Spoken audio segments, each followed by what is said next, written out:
네, 안녕하세요. 오늘은 파트 2의 기출문제 풀이의 2회 기출문제를 풀이할 시간이 되었습니다.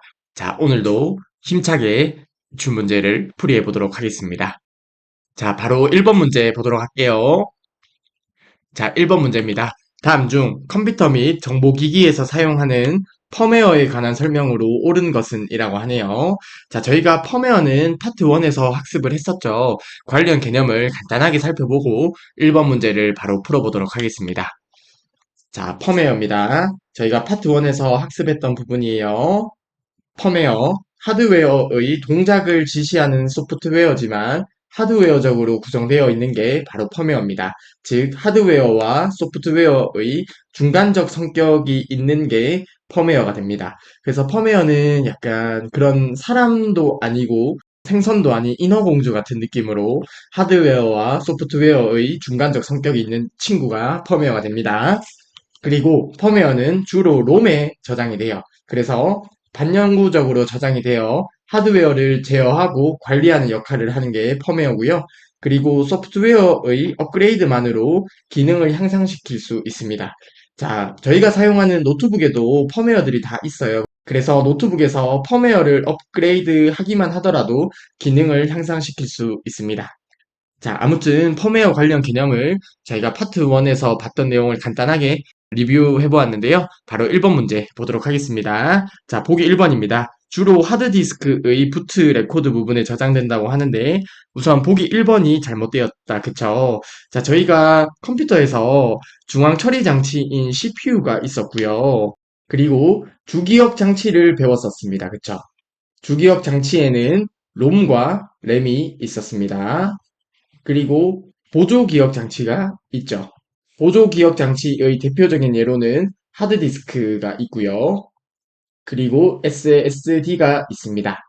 자, 펌웨어는 하드디스크에 저장되는 게 아니라 주로 롬에 저장이 되죠. 그래서 펌웨어는 주기억 장치에 저장이 되는데 주기억 장치 중에서도 롬에 저장이 되는 게 펌웨어예요. 그래서 보기 1번은 잘못된 설명이 되겠습니다. 그리고 보기 2번입니다. 인터프리터 방식으로 번역되어 실행된다고 하는데요. 자, 보기 2번도 잘못되었습니다. 자, 저희가 컴퓨터에서 번역 방식이 있어요. 번역 방식이란 것은 자, 사람이 어떤 명령을 해요. 그쵸? 그러면 컴퓨터에서 알아들어야 되는데 이때 컴퓨터에서 알아듣기 위해서 번역을 해야 됩니다. 이 번역 방식에는 컴파일러 방식이 있고요. 그리고 인터프리터 방식이 있습니다. 자, 번역 방식에 컴파일러 방식이 있고 인터프리터 방식이 있는데 펌웨어는 주로 컴파일러 방식으로 번역을 합니다. 그래서 보기 2번은 잘못되었고요. 펌웨어는 컴파일러 방식을 사용해서 번역한다. 이 정도 내용까지는 기억을 해주시면 좋겠네요. 자, 보기 3번입니다. 운영체제의 일부로 입출력을 전담한다고 하는데요. 자, 보기 3번은 전혀 관련 없는 보기고요. 그러면 1번의 정답은 4번이 되겠네요. 소프트웨어의 업그레이드만으로 기능을 향상시킬 수 있는 게 펌웨어의 특징이 되겠죠. 따라서 1번의 정답은 4번이 되겠습니다. 네, 다음으로 문제 2번 보도록 하겠습니다. 다음 중 수의 표현에 있어 진법에 대한 설명으로 옳지 않은 것은 이라고 하네요. 자, 해당 부분도 저희가 학습을 했었는데요. 저희가 수의 진법에 대해서 간단하게 학습을 했었습니다. 저희가 파트 1에서 학습을 했었는데 16진수가 있었죠. 그리고 8진수가 있고요. 2진수가 있습니다. 자, 저희가 사용하는 숫자는 10진수가 되죠. 10진수는 0에서 9까지 해서 0, 1, 2, 3, 4, 5, 6, 7, 8, 9 해서 총 10개의 숫자를 가지고 숫자를 표현하게 됩니다. 그쵸? 그래서 10개의 숫자를 사용한다고 해서 10진수가 되고요. 10진수는 저희가 사용하는 숫자가 되겠습니다. 자, 그런데 숫자 표현 방식에는 16진수가 있어요. 16진수는 16개를 사용을 하겠죠. 그래서 0에서 9까지 사용을 하고요. A, B, C, D, E, F까지 해서 총 16개를 가지고 숫자를 표현하는 방식이 16진수가 됩니다. 8진수는 0에서 7까지 사용을 하고요. 2진수는 0과 1만 사용하는 진법을 2진수라고 합니다. 그리고 8진수와 16진수는 바로 변환할 수 없었다고 했고요. 8진수와 16진수를 변환하려고 하면 2진수나 10진수로 변환한 후에 수행을 해야 된다고 했습니다. 즉, 8진수에서 16진수로 바로 변환할 수는 없고, 2진수나 10진수를 거친 다음에 16진수로 변환할 수 있다는 내용이 되겠습니다. 자, 이러한 내용을 바탕으로 해서 보기 1번부터 보도록 하겠습니다. 16진수는 0에서 9까지의 숫자와 A에서 F까지의 문자로 표현하는 진법으로 한 자리수를 표현하는데 4개의 비트가 필요하다고 합니다.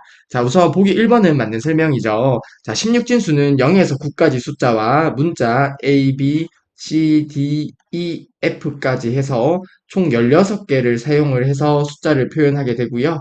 이 16개라는 숫자를 표현하기 위해서는 4개의 비트가 필요해요. 즉, 4개의 비트가 있음으로써 2의 4승은 16이 되기 때문에 4개의 비트가 필요하다는 말은 맞는 설명이 되겠습니다.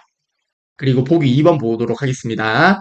2진수, 8진수, 16진수를 10진수 실수로 변환하려고 하면 정수 부분과 소수 부분을 나누어서 변환하려는 각 진수의 자리값과 자리의 지수승을 곱한 결과값을 더해서 계산한다고 하는데요. 자, 이렇게 문자로 풀어서 나타나니까 조금 어렵게 느껴지는데, 보기 2번은 생각해보면 당연한 말이에요. 예를 들어서 이진수 숫자 11.11 이라는 이진수가 있다고 가정을 해볼게요. 자, 해당 부분을 10진수로 변환을 해보겠습니다. 그러면 해당 부분과 해당 부분과 해당 부분이 있는데 여기가 2의 0승 자리, 2의 1승 자리, 2의 마이너스 1승 자리가 되죠. 그래서 1 곱하기 해당 부분의 자릿수 1 곱하기 2의 1승 각 진수의 자리값이 되죠. 그리고 1 곱하기 2의 0승 더하기 1 곱하기 2의 마이너스 1 해서 1 곱하기 2는 2고 2의 0승은 1이기 때문에 1이고 2의 마이너스 1승은 2분의 1이 되죠. 그래서 해당 부분을 계산하게 되면 3.5라는 결과가 나옵니다. 그래서 2진수나 8진수나 16진수를 10진수로 변환할 때 정수 부분과 소수 부분을 나누어 자리값과 지수승을 곱한 결과를 모두 더해서 계산한다는 말은 맞는 설명이 되겠습니다. 보기 3번입니다. 10진수 정수를 2진수, 8진수, 16진수로 변환하려면 10진수 값을 변환할 진수로 나누어 더 이상 나누어지지 않을 때까지 나눈 다음에 몫을 제외한 나머지를 역순으로 표시한다고 하는데요. 이것도 텍스트로 이렇게 나타내니까 조금 어렵게 느껴지는데, 자, 예를 들어서 저희가 9라는 10진수 숫자가 있을 때 해당 부분을 2진수로 바꾸어 볼게요. 2진수로 바꾸려고 하면 9를 2로 나누면 몫은 4가 되고 나머지는 1이 되고요. 다시 2로 나누면 몫은 2, 나머지는 0. 2로 나누게 되면 몫은 1, 나머지는 0이 됩니다. 자, 해당 부분을 역순으로 표시를 하게 되면 1001이 나오죠. 자, 그러면 9라는 10진수를 2진수로 바꾸게 되면 1001 2진수로 표시를 할 수 있습니다. 그래서 이렇게 보기 3번에 나온 내용처럼 나머지를 역순으로 표시한다라는 설명은 맞는 설명이 되겠습니다. 그러면 이번의 정답은 4번이 되겠네요. 자, 4번 보기 보도록 하겠습니다. 8진수를 16진수로 변환하려면 8진수를 뒤에서부터 다른 후 각각 16진수를 한 자리로 계산한다고 하는데요. 자, 보기 4번이 잘못되었죠. 자, 8진수와 16진수는 바로 변환할 수 없다고 했습니다. 자, 해당 부분을 변환하려면 2진수나 10진수를 거친 다음에 변환할 수 있다고 얘기했었습니다. 그래서 보기 4번이 잘못된 설명이 되겠습니다. 자, 따라서 이번의 정답은 4번이 되겠습니다. 8진수와 16진수는 바로 변환할 수 없습니다. 다음 문제 보도록 할게요. 네, 다음으로 3번 문제 보도록 하겠습니다. 다음 중 정보 보안을 위한 비밀키 암호화 기법의 설명으로 옳지 않은 것은 이라고 하네요. 자, 저희가 1회 기출문제 시간에 해당 개념을 간단하게 봤었는데 한 번만 더 복습을 하고 바로 3번 문제를 풀어보도록 하겠습니다. 자, 저희가 암호화 기법은 저희가 1회 기출문제에서 봤었습니다. 그쵸? 한 번만 더 복습을 해볼게요.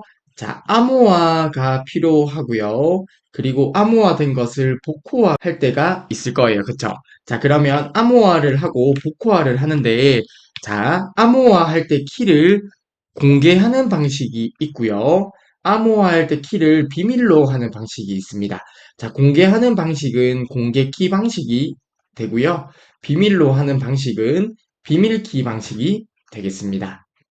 그리고 여기에서 공개키 방식은 암호화할 때 키를 공개하기 때문에 복호화할 때 키는 다른 것을 사용을 해야겠죠. 그래서 키가 두 개고요. 키가 두 개이기 때문에 비대칭 키라고 합니다.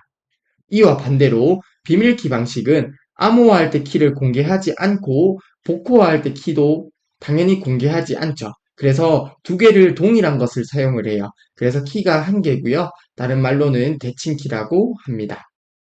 자, 해당 부분을 이해하시면 아래쪽의 내용은 외우는데 크게 어렵지 않으실 거라 생각을 합니다. 자, 하나씩 살펴볼게요. 자, 첫 번째 비밀키 암호화 기법이고요. 두 번째 공개키 암호화 기법입니다. 자, 각 특징을 좀 비교하면서 외워주시면 되겠습니다. 자, 우선 비밀키 암호화 기법은 키가 한 개고 대칭키라고 했습니다. 그리고 공개키 암호화 기법은 키가 두 개고요. 비대칭키라고 합니다. 그리고 비밀키 암호화 기법은 알고리즘이 단순해요. 알고리즘이 단순하기 때문에 암호화와 복호화 할 때 속도가 빠르다는 특징이 있고요. 공개키 암호화 기법은 알고리즘이 복잡합니다. 그래서 암호화와 복호화 할 때 속도가 느리다는 특징이 있습니다. 그리고 비밀키 암호화 기법은 알고리즘이 단순하기 때문에 사용자가 증가할수록 관리할 키의 수가 많아져요. 즉, 사용자가 1명, 2명, 3명, 9명, 10명 이렇게 됨에 따라서 이와 비례해서 알고리즘이 단순해서 선형적으로 키의 수가 증가해요. 그래서 사용자가 증가할수록 관리할 키의 수가 많아지는데요. 공개키 암호화 기법은 알고리즘이 복잡하고 상대적으로 관리할 키의 수가 적다는 특징이 있습니다. 그리고 비밀키 암호화 기법의 대표적인 예로 DES가 있고요. 공개키 암호화 기법의 대표적인 예로 RSA가 있는데요. 자, 이때 외우는 팁이 하나 있다고 말씀드렸습니다. 그쵸? 자, 비밀키 암호화 기법에서 암호화할 때 키와 복호화할 때 키가 동일하죠. 그래서 암호화할 때 키를 외부에 공개가 되면 절대 안 되겠죠. 해당 키가 외부에 공개되면 너 뒤진다 해서 DES라고 했습니다. 자, DES랑 RSA 헷갈리시면 안 됩니다. 자, 비밀키 암호화 기법은 DES다만 기억하셔도 안 헷갈리시겠죠? 그리고 공개키 암호화 기법은 RSA라는 예가 있습니다. 아무튼 이러한 개념을 바탕으로 해서 문제 3번을 보도록 할게요. 다음 중 정보 보안을 위한 비밀키 암호화 기법의 설명으로 옳지 않은 것은 이라고 하네요. 자, 보기 1번입니다. 서로 다른 키로 데이터를 암호화하고 복호화한다고 하는데요. 자, 서로 다른 키로 데이터를 암호화하고 복호화하는 것은 공개키 암호화 기법이죠. 그래서 보기 1번이 잘못된 설명이 되겠습니다. 비밀키 암호화 기법은 암호화할 때 키와 복호화할 때 키가 동일했고, 그쵸? 동일하기 때문에 키가 한 개고 대칭키라고 했었습니다. 그래서 보기 1번은 공개 키 방식에 대한 설명이므로 3번의 정답은 1번이 되겠습니다. 보기 2번입니다. 암호화, 복호화 속도가 빠르다고 하는데요. 비밀키 암호화 기법은 알고리즘이 단순하기 때문에 속도가 빠르다고 했습니다. 자, 보기 2번은 맞는 설명이고요. 보기 3번, 알고리즘이 단순하고 파일 크기가 작다. 자, 3번도 맞는 설명이 되겠습니다. 자, 보기 4번입니다. 사용자의 증가에 따라 관리할 키의 수가 상대적으로 많아진다는 특징이 있는 게 비밀키 암호화 기법이었죠. 따라서 3번의 정답은 1번이 되겠습니다. 비밀키 암호화 기법은 하나의 키로 암호화와 복호화를 하는 특징이 있습니다. 해당 개념 기억해 주시고요. 자, 다음 문제 바로 보도록 하겠습니다. 네, 다음으로 4번 문제 보도록 하겠습니다. 자, 4번에서는 방화벽 관련 문제가 되는데요. 자, 우선은 방화벽 관련 개념을 간단하게 살펴보고 4번 문제를 풀어보도록 하겠습니다. 자, 방화벽은 네트워크 통로를 단일화해서 관리를 해요. 자, 그래서 위쪽의 그림을 보면 자, 이런 컴퓨터들이 있어요. 자, 해당 컴퓨터에서 해당 기업을 A 기업이라고 해볼게요. 자, A 기업에서 네트워크 통로를 단일화해서 관리를 하는 거죠. 즉, 이렇게 네트워크 통로를 단일화해서 관리를 하는 거예요. 자, 이 말은 무슨 말이냐 하면, 자, 컴퓨터가 이렇게 있습니다. 자, 이렇게 있는데, 자, 그림이 좀 이상해도 이해 부탁드리겠습니다. 자, 각 컴퓨터마다 네트워크랑 다 연결이 될 수 있잖아요. 이렇게 되면 정보 보안에 취약해지겠죠. 그래서 A 기업에서, 아, 그러면 우리는 방화벽을 사용을 하자. 이렇게 되는 거예요. 자, 그래서 해당 부분에 방화벽을 이렇게 만듭니다. 그리고 네트워크 통로를 단일화해서 관리를 하게 되는 게 바로 방화벽의 개념이 되겠습니다. 자, 방화벽의 대략적인 개념은 이렇고요. 관련된 특징 몇 가지만 살펴보도록 하겠습니다. 자, 내부에서 외부로 나가는 패킷은 그대로 통과를 하고요. 외부에서 내부로 들어오는 패킷은 엄밀히 체크하여 인증된 패킷만 통과를 시키는 특징이 있습니다. 자, 이 말이 무슨 말이냐면, 자, 기본적으로 패킷이라는 것은 어렵게 생각할 필요 없습니다. 그냥 데이터를 보낼 때, 자, 컴퓨터가 이렇게 있고요. 자, A 컴퓨터에서 B의 컴퓨터로 데이터를 보낼 때 데이터 전송 단위가 패킷이라고 보시면 됩니다. 자, 아무튼 내부에서 외부로, 즉 내부 그럼 해당 부분이 내부가 되겠고 밖이 외부가 될 거잖아요. 그쵸? 내부에서 외부로 나가는 것은 그대로 통과를 해요. 방화벽에서는. 자, 그러면 방화벽에서 하는 것은 어떤 역할이냐? 외부에서 내부로 들어오는 것은 엄밀히 체크하여 인증된 패킷만 통과를 시키는 게 방화벽의 특징입니다. 자, 해당 부분 꼭 기억해 주시고요. 다음으로 그렇기 때문에 내부로부터의 해킹은 막지를 못해요. 자, 방화벽은 외부에서 내부로 들어오는 것을 막잖아요. 그쵸? 그래서 내부 안에서 예를 들어서 어떤 내부에 사용자가 나쁜 마음을 먹은 사용자가 해킹을 한다고 하는 것은 막지 못해요. 왜? 방화벽은 외부에서 들어오는 것만 막기 때문에 내부로부터의 해킹은 막지를 못합니다. 이해 가시죠? 그리고 방화벽에는 역추적 기능이 있어서 외부의 침입자를 역추적하여 흔적을 찾을 수 있다는 특징도 있습니다. 말 그대로 외부에서 어떤 침입을 하면 침입의 흔적을 역추적해서 흔적을 찾을 수 있다는 내용이 되겠습니다.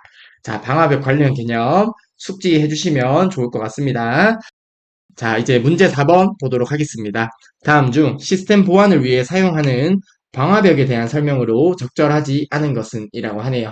자, 보기 1번부터 보도록 하겠습니다. IP 주소 및 포트 번호를 이용하거나 사용자 인증을 기반으로 접속을 차단하여 네트워크 출입로를 단일화한다고 하는데요. 보기 1번은 맞는 설명입니다. 자, 이때 외부에서 인증된 패킷만 통과를 시킨다고 했잖아요. 그쵸? 자, 인증된 패킷을 IP 주소 및 포트 번호를 이용할 수도 있고 사용자 인증을 사용을 할 수도 있습니다. 자, 아무튼 이러한 인증 수단을 통해서 허용된 패킷만 내부로 들어올 수 있게 해주는 게 방화벽이죠. 그리고 네트워크 출입로를 단일화해서 관리를 하는 것은 방화벽의 특징이 되겠습니다. 따라서 보기 1번은 맞는 설명이 되겠고요. 보기 2번입니다. 명백히 허용되지 않은 것은 금지한다라는 적극적 방어 개념을 가지고 있다고 하는데요. 보기 2번은 맞습니다. 자, 기본적으로 방화벽은 외부에서 들어오는 것을 모든 것을 차단을 한 이후에 사용자가 여기는 방화벽이 열려야 돼요 라고 하면 정보보안 담당자가 해당 방화벽을 뚫어주는 개념이거든요. 그렇기 때문에 기본적으로 차단하고 즉 기본적으로 금지를 하고 필요한 경우에 방화벽을 뚫어주는 거죠. 그래서 적극적 방어 개념을 가지고 있다는 것은 맞는 설명이 되겠습니다. 자, 번외적인 얘기지만 어느 회사에 가면 정보보호부서라는 부서가 있습니다. 정보보호부서에서 주로 방화벽을 담당을 하는데요. 자, 그러면 기본적으로 회사 안에 컴퓨터들이 있잖아요. 컴퓨터들이 있는데 기본적으로 외부와 차단되게 방화벽이 설정이 되어 있고요. 이때 사용자가 요청을 하는 거죠. 정보보호부서에 여기에 방화벽 좀 뚫어주세요 해서 그렇게 사용자가 요청한 것에 의해서 검토를 한 다음에 여기는 방화벽이 뚫어줘도 되겠다고 하면 정보보호부서에서 방화벽을 뚫어주면서 사용을 하게 됩니다. 그래서 적극적 방어 개념이라는 말은 맞는 설명이 되겠고요. 보기 3번입니다. 방화벽을 운영하면 바이러스와 내외부의 새로운 위험에 효과적으로 대처할 수 있다고 하는데요. 자, 보기 3번이 잘못되었습니다. 자, 어느 부분이 잘못되었을까요? 자, 방화벽은 내부의 위험에는 대처를 할 수 없다고 말씀드렸죠. 그래서 내외부에서, 내부는 방화벽에서 대처할 수 없는 부분입니다. 따라서 4번의 정답은 3번이 되겠습니다. 자, 보기 4번입니다. 로그 정보를 통해 외부 침입의 흔적을 찾아 역추적할 수 있다고 말씀드렸죠. 보기 4번도 맞는 설명이 되겠고요. 따라서 4번의 정답은 3번이 되겠습니다. 자, 방화벽은 내부로부터의 불법적인 해킹은 막지 못한다고 했었습니다. 네, 다음으로 5번 문제 보도록 하겠습니다. 다음 중 윈도우 운영체제에서 백업과 복원에 관한 설명으로 옳지 않은 것은? 이라고 하네요. 자, 하나씩 살펴볼게요. 자, 우선은 백업은 말 그대로 복구형으로 파일을 하나 더 만들어 두는 게 백업이 되겠죠. 복원은 백업한 파일을 복구하는 것을 복원이라고 하겠습니다. 자, 백업과 복원 관련해서 크게 어렵지 않습니다. 관련 개념을 간단하게 살펴볼게요. 자, 백업과 복원에서 특정 날짜와 시간에 백업할 수 있도록 백업 주기를 지정할 수 있습니다. 그리고 백업을 하게 됐을 때 백업 파일의 확장자는 BKF가 됩니다. 자, 이것은 백업 파일로 외워주시면 되겠죠. 자, 백업 파일이라고 하면 BKF가 되겠네요. 그쵸? 아무튼 백업 파일의 확장자는 BKF가 됩니다. 그리고 백업 파일을 복원할 때 복원 위치는 당연히 지정 가능합니다. 원래 위치로 복원을 할 수도 있고요. 즉 백업받은 원래의 위치로 복원을 할 수도 있고 아니면 사용자가 특정 위치를 지정할 수도 있습니다. 그리고 여러 파일이 백업되어 있는 경우 당연히 원하는 파일만 선택해서 복원 가능하다는 특징이 있어요. 자, 해당 부분은 외운다기보다는 그냥 읽어보시면서 이해하시면 될 것 같아요. 자, 5번 문제 보도록 할게요. 다음 중 윈도우 운영 체제에서 백업과 복원에 관한 설명으로 옳지 않은 것은? 이라고 하네요. 자, 보기 1번입니다. 특정 날짜와 시간에 백업할 수 있도록 백업 주기를 예약할 수 있다고 했습니다. 자, 보기 1번은 맞는 설명이 되겠고요. 보기 2번입니다. 윈도우에서 백업에 사용되는 파일의 확장자는 BKF라고 했죠. 보기 2번도 맞는 설명이 되겠습니다. 보기 3번입니다. 백업 파일을 복원할 경우 복원 위치를 지정할 수 있다고 했었습니다. 그래서 보기 3번도 맞는 설명이 되고요. 그러면 5번의 정답은 4번이 되겠네요. 자, 여러 파일이 백업되어 있는 경우 원하는 파일을 선택하여 복원할 수 없다고 하는데, 자, 보기 4번이 잘못되었죠. 원하는 파일을 선택해서 복원할 수 있습니다. 자, 따라서 5번의 정답은 4번인데요. 사실은 실제 시험장에서 제가 백업과 그리고 복원에 관한 개념이 없다고 하더라도 사실 5번 같은 문제는 맞출 수 있는 문제예요. 왜냐하면 자, 윈도우에서 자, 백업과 복원을 할 수 있는 기능을 만들어 두었을 거잖아요. 그쵸? 근데 백업한 파일 중에 원하는 파일을 선택해서 복원할 수 없게 과연 만들었을까라는 생각을 하면 사실은 5번에서 4번의 정답을 고를 수 있을 거라고 생각을 하거든요. 아무튼 자, 실제 시험장에서 가끔 찍어야 될 경우가 있을 때 이렇게 생각을 하면 좀 찍었을 때 확률이 좀 높아질 수 있습니다. 자, 윈도우에서 자, 예를 들어서 백업을 해요. 백업을 하는데 백업을 할 때 자, 어떤 특정 폴더에 있는 여러 파일을 백업을 할 거잖아요. 그리고 특정 파일을 그리고 그 여러 파일 중에 특정 파일을 제가 복원을 하려고 하는데 해당 파일만 복원이 안 되고 전체 파일을 복원해야 된다고 하면 사실 그거만큼 비효율적인 게 없을 거라 생각을 해서 4번의 정답을 골라줄 수도 있을 것 같습니다. 아무튼 뭐 번외적인 이야기였고요. 자, 5번의 정답은 4번이 되겠습니다. 네, 다음으로 6번 문제 보도록 하겠습니다. 자, 6번 문제 보기 전에 관련 개념을 간단하게 살펴보고 6번 문제를 풀어보도록 할게요. 자, 우선 정보통신 관련 용어를 간단하게 학습을 해보려고 합니다. 첫 번째로 유비쿼터스 컴퓨팅이라는 개념이 나와요. 언제, 어디서나, 어떤 기기를 통해서도 컴퓨팅이 가능한 환경을 유비쿼터스 컴퓨팅이라고 합니다. 사실 저희가 지금 살고 있는 시대가 바로 유비쿼터스 컴퓨팅 시대죠. 왜냐하면 저희가 이제 횡단보도를 걸어가면서도 스마트폰을 통해서 컴퓨팅을 할 수 있는 환경이잖아요. 언제 어디서나 어떤 기기를 통해서도 컴퓨팅이 가능한 환경을 유비쿼터스 컴퓨팅이라고 합니다.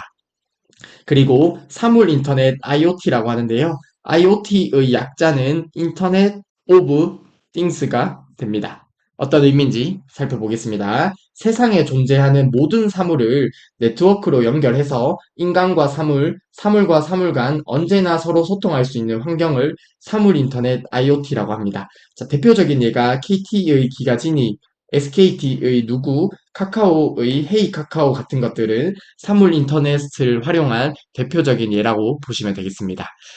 아무튼 사물 인터넷은 모든 만물에 인터넷으로 연결을 해서 언제나 서로 소통할 수 있는 환경을 사물 인터넷이라고 합니다. 그리고 데이터 마이닝이 있네요. 자, 마이닝이 어떤 채굴한다는 의미가 있다고 했었죠. 그래서 대량의 데이터에서 일정한 패턴을 찾고 이로부터 가치 있는 정보를 추출해내는 기술을 데이터 마이닝이라고 합니다. 자, 어떤 데이터가 이렇게 있어요. 이렇게 수많은 데이터에서 어떤 가치 있는 정보를 추출하는 거죠. 이러한 추출하는 것을 마이닝이라고 하는데 이러한 개념을 데이터 마이닝이라고 합니다. 그리고 테더링과 핫스팟이 나옵니다. 인터넷에 연결된 기기를 이용해서 다른 기기에서 인터넷에 접속 가능하도록 해주는 기술을 테더링 또는 핫스팟이라고 하는데요. 저희가 자주 사용하는 기능이죠. 자, 테더링은 블루투스나 USB 등을 이용해서 1대1 연결을 하는 것을 테더링이라고 하고요. 핫스팟 같은 경우는 1대 N 연결이죠. 즉, 어떤 핸드폰에 핫스팟을 틀어놓고 다른 기기를 통해서 인터넷에 접속을 하잖아요. 자, 이러한 기술이 테더링 핫스팟이라고 합니다. 자, 사실 여기 다시 정보통신 관련 용어에서 저희가 사용하고 있는 것들이 있다 보니 익숙한 개념들이 많을 텐데요. 아무튼 이러한 개념을 바탕으로 해서 6번 문제를 풀어보도록 하겠습니다. 다음 중 스마트폰을 모뎀처럼 활용하는 방법으로 컴퓨터나 노트북 등의 IT 기기를 스마트폰에 연결하여 무선 인터넷을 사용할 수 있게 하는 기능은 어떤 거겠어요? 테더링 아니면 핫스팟이 되겠죠. 그쵸. 자, 그러면 문제 보기에 나온 보기를 봤을 때 정답은 보기 3번 테더링이 정답이 되겠네요. 자, 6번 문제 크게 어렵지 않을 거라 생각을 하고요. 아무튼 6번의 정답은 3번이 되겠습니다. 참고적으로 와이파이는 근거리 무선 랜이라고 하고요. 랜이라는 게 로컬 에어리어 네트워크라고 해서 랜이라고 합니다.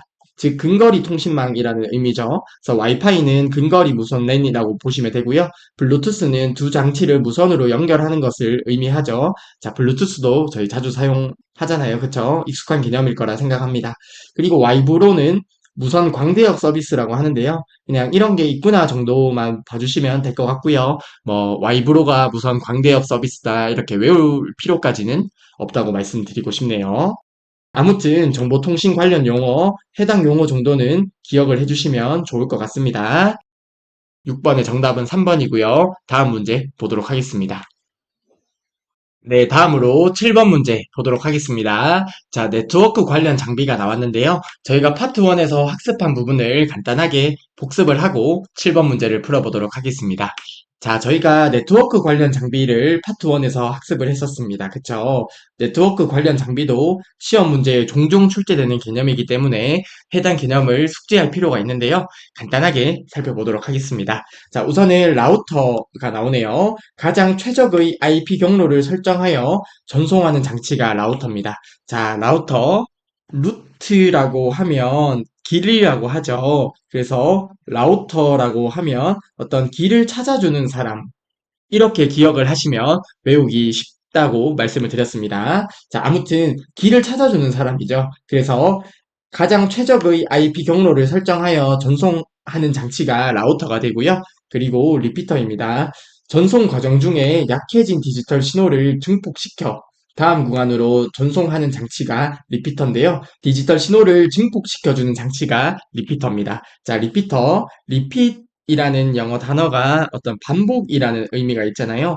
반복을 계속한다. 이렇게 생각을 해주시면 되겠습니다. 그래서 반복을 계속하니까 디지털 신호를 증폭시켜준다. 이렇게 외워주시면 되겠습니다. 자, 다음으로 브릿지입니다. 브릿지, 통신량을 조절하면서 근거리 통신망을 연결해주는 장비가 브릿지가 되고요. 프로토콜의 변환 없이 네트워크를 확장해주는 특징이 있습니다. 자, 브릿지라고 하면 어떤 다리의 의미가 있죠. 자, 랜이라는 근거리 통신망이 있고요. 랜이라는 근거리 통신망이 있습니다. 자, 이러한 근거리 통신망을 연결해주는 장치가 자, 브릿지, 다리 역할을 하는 거죠. 브릿지라는 장치가 되겠습니다. 해당 브릿지 같은 경우에는 프로토콜의 변환 없이 네트워크를 확장해준다는 특징이 있습니다. 그리고 게이트웨이입니다. 다른 네트워크와 데이터를 주고받기 위한 출입구 역할을 하는 장비가 게이트웨이가 됩니다. 저희가 공항에 가게 되면 게이트가 있죠. 자, 게이트. 해당 공항의 게이트를 생각을 해주시면 되겠습니다. 자, 아무튼 게이트웨이는 다른 네트워크와 데이터를 주고받기 위한 출입구 역할을 하는 장치가 게이트웨이가 됩니다. 네트워크 관련 장비는 암기가 필요한 부분이고요. 그리고 추가적으로 저희가 OSI 7계층도 간단하게 파트 1에서 학습을 했었습니다. 이 OSI 7계층 같은 경우는 시험 문제에 보기로 종종 출제가 되기는 한데요. OSI 7계층을 학습을 하고자 하면 양이 정말 방대하고 암기할 내용도 많고 암기도 잘 안 돼요. 그래서 제가 시험 문제 출제를 위해서 최소한의 암기를 이 정도는 해야 된다 했던 부분을 같이 말씀드리도록 하겠습니다. 자, 우선은 OSI 7계층. 말 그대로 어떤 네트워크를 7계층으로 나눠 놓은 게 OSI 7계층이 됩니다. OSI 7계층에는 물리 계층이 있고 데이터 링크 계층, 네트워크 계층, 전송 계층, 세션 계층, 표현 계층, 응용 계층이 있는데요. 시험 문제에 주로 출제가 되는 것은 물리 계층부터 해서 전송 계층까지 출제가 되고요. 보기에서 자주 출제되는 내용은 각 계층에 어떤 장비가 해당이 되는지가 출제가 됩니다. 그리고 어떤 프로토콜이 사용되는지도 출제가 되는데요. 물리 계층에서는 리피터라는 장치가 해당이 되고요. 데이터 링크 계층에는 브릿지, 그리고 네트워크 계층은 라우터, 그리고 전송 계층에는 게이트웨이, 이 정도는 암기가 필요해요. 그리고 추가적으로 저희가 프로토콜에서 IP-TCP라는 프로토콜을 학습을 했었는데 네트워크 계층에서는 IP 프로토콜이 사용이 되고요. 전송 계층에서는 TCP 프로토콜이 사용이 됩니다. 해당 부분은 최소한의 암기 부분이라 생각하시고 이 정도는 암기를 해주셨으면 좋겠습니다. 자, 아무튼 네트워크 관련해서 간단하게 개념을 복습해 보았는데요. 바로 7번 문제 보도록 하겠습니다. 다음 중 네트워크 관련 장비로 브릿지에 관한 설명으로 옳지 않은 것은 이라고 하네요. 자, 보기 1번부터 보도록 하겠습니다. OSI 참조 모델의 데이터 링크 계층에 속한다고 하는데요. 브릿지는 데이터 링크 계층에 속하죠. 따라서 보기 1번은 맞는 설명이 되겠고요. 보기 2번입니다. 두 개의 근거리 통신망을 상호 접속할 수 있도록 하는 통신망 연결 장치라고 하는데요. 보기 2번도 맞는 설명이죠. 브릿지는 근거리 통신망인 랜과 랜을 연결해주는 장치입니다. 그리고 보기 3번입니다. 통신 프로토콜을 변환하여 네트워크를 확장한다고 하는데요. 보기 3번이 잘못되었네요. 통신 프로토콜의 변환 없이죠. 변환 없이 네트워크를 확장하는 게 브릿지라는 장비가 됩니다. 따라서 7번의 정답은 3번이 되겠고요. 보기 4번 보도록 할게요. 통신량을 조절하여 데이터가 다른 곳으로 가지 않도록 한다고 하는데요. 보기 4번도 맞는 설명이 되겠습니다. 따라서 7번의 정답은 3번이 되겠고요. 저희가 파트 1에서 학습했던 해당 내용 꼭 기억을 해주셨으면 좋겠습니다. 자, 7번의 정답은 3번이 되겠습니다. 브릿지는 통신 프로토콜 변환 없이 네트워크를 확장합니다. 자, 다음으로 8번 문제 보도록 하겠습니다. 다음 중 인터넷 기반 기술을 이용하여 기업들의 외부 보안을 유지한 상태에서 협력 업체 간의 효율적인 업무 처리를 위해 사용하는 네트워크는 정답은 몇 번이겠어요? 그쵸? 정답은 3번이죠. 자, 협력 업체 간의 효율적인 업무 처리를 위한 시스템은 엑스트라넷이 됩니다.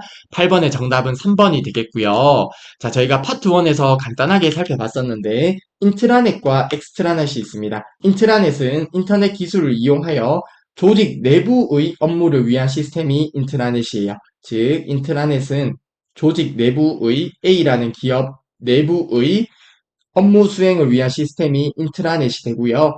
그리고 엑스트라넷은 기업과 기업 간의 인트라넷을 서로 연결하여 협력 업체 간 효율적 업무 처리를 위한 시스템이 엑스트라넷이 됩니다. 그래서 B라는 기업이 있을 때, 자, 이러한 협력 업체 간의 효율적인 업무 시스템을 엑스트라넷이라고 한다는 거죠. 자, 해당 개념 크게 어렵지 않을 거라 생각하고요. 아무튼 8번의 정답은 3번이 되겠습니다. 네, 다음으로 9번 문제 보도록 하겠습니다. 자, 9번 문제에서는 TCP/IP 프로토콜에 관한 내용인데요. 관련 개념을 간단하게 살펴보고 바로 9번 문제를 보도록 할게요. 자, 저희가 파트 1에서 TCP/IP 프로토콜에 대해서 학습을 했었습니다. 자, TCP/IP는 네트워크 통신에 사용되는 표준 프로토콜입니다. 표준 프로토콜. 저희가 지금 인터넷 사용하는 것도 다 TCP/IP 프로토콜을 사용을 하고 있는데요. 관련해서 간단하게 살펴보도록 하겠습니다. 자, 우선은 TCP 같은 경우는 전송 계층에 해당하죠. 자, TCP는 OSI 7계층 중에 전송 계층에 해당하고요. 그리고 전송하는 데이터의 흐름 제어, 에러 검출을 담당합니다. 그리고 IP 프로토콜인데요. IP 프로토콜은 OSI 7계층 중에서 네트워크 계층에 해당하죠. OSI 7계층 중 네트워크 계층에 해당하고요. IP 프로토콜 같은 경우는 패킷의 주소를 해석하고 경로를 결정하여, 자, 경로를 결정하여 다음 호스트로 전송하는 역할을 하는 게 IP 프로토콜이 됩니다. 자, 해당 내용 파트 1에서 봤던 내용 꼭 기억을 해주시고요. 자, 관련해서 9번 문제 보도록 하겠습니다. 다음 중 TCP/IP 프로토콜에서 IP 프로토콜의 개요 및 기능에 관한 설명으로 옳은 것은 이라고 하네요. 자, 보기 1번부터 보도록 하겠습니다. 메시지를 송수신자의 주소와 정보로 묶어 패킷 단위로 나눈다고 하는데요. 자, 우선은 데이터를 보낼 때 송신자가 있을 거고요. 그리고 수신자가 있을 거예요. 자, 이때 송신자가 데이터를 보낼 때 데이터를 보내는 하나하나의 단위가 있습니다. 이 데이터를 보낼 때 하나하나씩 나누어서 보내는데요. 이 나누는 하나의 단위를 패킷이라고 해요. 그래서 메시지를 송수신자의 주소와 정보로 묶어서 패킷 단위로 나누어서 보내게 되는데 해당 패킷 단위로 나누어서 보내는 것은 TCP 프로토콜에서 관여를 합니다. 그래서 보기 1번의 내용은 TCP 프로토콜에 관련된 내용이라고 보시면 되겠고요.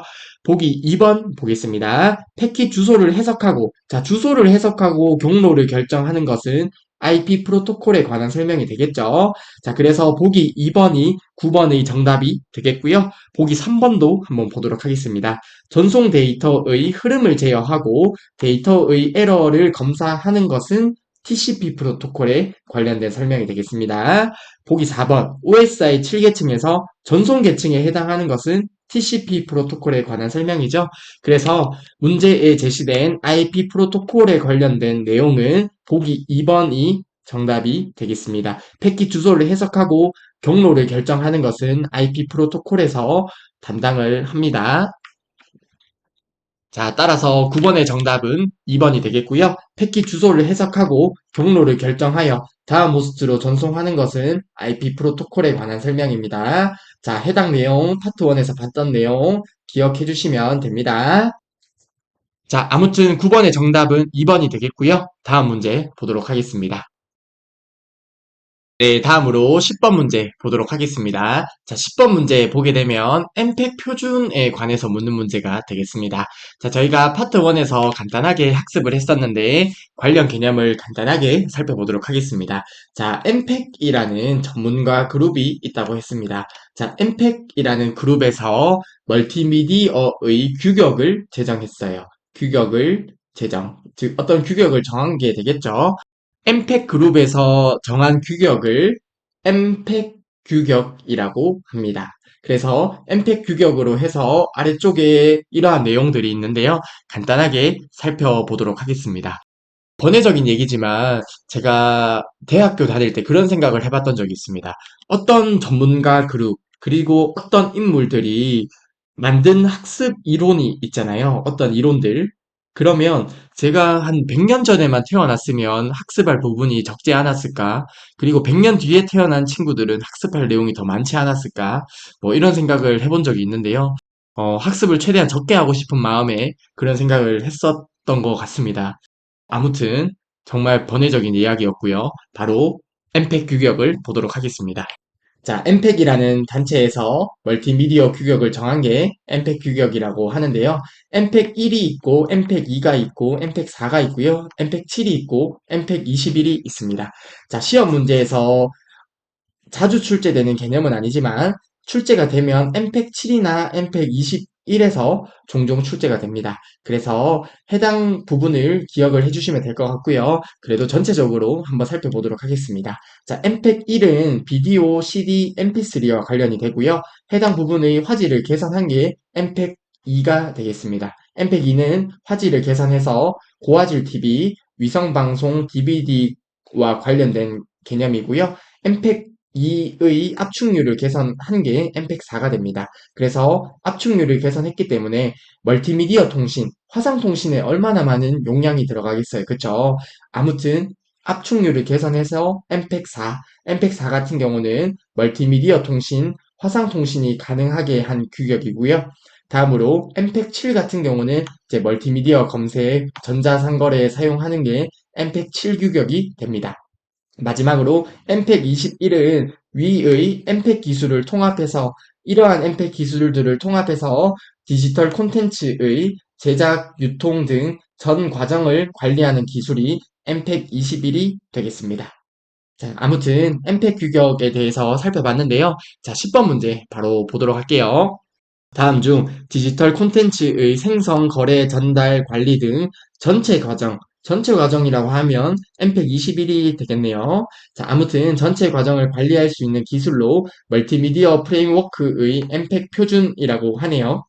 자, 전체 과정을 관리하는 기술은 엠팩 21이 되겠습니다. 그쵸? 자, 그러면 10번의 정답은 4번이 되겠네요. 자, 엠팩 규격 간단하게 보시면 될 것 같고요. 기억하실 때 엠팩 7과 엠팩 21 정도는 기억을 해주시면 좋겠습니다. 자, 다음 문제 보도록 할게요. 네, 다음으로 11번 문제입니다. 다음 중 GIF 파일 형식에 대한 설명으로 옳지 않은 것은 이라고 하네요. 자, GIF 파일 형식은 그래픽에 관한 파일 형식이 되죠. 자, 저희가 파트 1에서 학습을 했었었는데요. 간단하게 살펴보도록 하겠습니다. 자, 저희가 그래픽 파일 형식을 봤었습니다. 저희가 멀티미디어 파일 형식을 학습할 때 그래픽이 있었고요. 그리고 오디오 파일 형식이 있었죠. 그리고 동영상 파일 형식이 있었습니다. 자, 해당 부분에서 외울 부분이 많아요. 많기 때문에 만약에 시간이 부족하다고 하면 그래픽 파일 형식이 가장 시험 문제에는 많이 출제되는 파일 형식이라고 말씀을 드렸었습니다. 자, 아무튼 그 그래픽 파일 형식 중에 GIF라는 파일 형식에 관한 문제가 되겠습니다. 한번 같이 살펴볼게요. 자, GIF 파일 형식은 픽셀당 8비트의 색상이 표현 가능합니다. 그래서 자, 픽셀 하나에 8비트의 색상이 표현 가능하므로 2의 8승인 256개의 색을 표현할 수 있다는 특징이 있습니다. 자, 색의 표현이 제한된다고 하는데요. 저희가 그래픽 파일 형식 중에 JPG 파일 형식도 있었죠.